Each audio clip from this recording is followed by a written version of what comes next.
നടൻ കമൽഹാസന്റെ കന്നഡ പരാമർശത്തിനെതിരെ കർണാടകയിൽ വൻ പ്രതിഷേധം. കന്നഡ ഭാഷയുടെ പിറവി തമിഴിൽ നിന്നാണെന്നായിരുന്നു കമൽഹാസൻ പറഞ്ഞത്.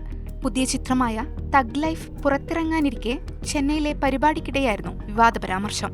ഇതോടെ കന്നഡ അനുകൂല സംഘടനകൾ കമൽഹാസനെതിരെ രംഗത്തെത്തി. നടന്റെ ഫോട്ടോയിൽ ചെരുപ്പൂരി അടിച്ചായിരുന്നു ബംഗളൂരുവിലെയും മൈസൂരുവിലെയും പ്രതിഷേധം.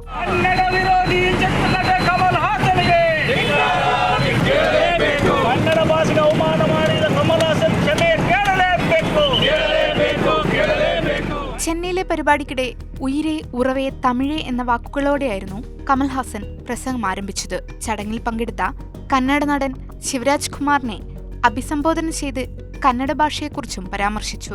നിങ്ങളുടെ ഭാഷ തമിഴിൽ നിന്നുണ്ടായതാണെന്നും അതിനാൽ നിങ്ങളും ഇതിൽ ഉൾപ്പെടുന്നുവെന്നായിരുന്നു കമൽഹാസൻ പറഞ്ഞത്. ഇതിനു പിന്നാലെ കർണാടക മുഖ്യമന്ത്രി സിദ്ധരാമയ്യ ഉൾപ്പെടെയുള്ളവർ രംഗത്തെത്തി.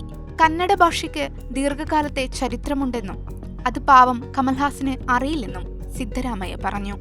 കന്നഡയെ അപമാനിച്ചുവെന്നും നടന്റെ പെരുമാറ്റം സംസ്കാരമില്ലാത്തതാണെന്നും കർണാടക BJP അധ്യക്ഷൻ BS യെദ്യൂരപ്പയും വിമർശിച്ചു.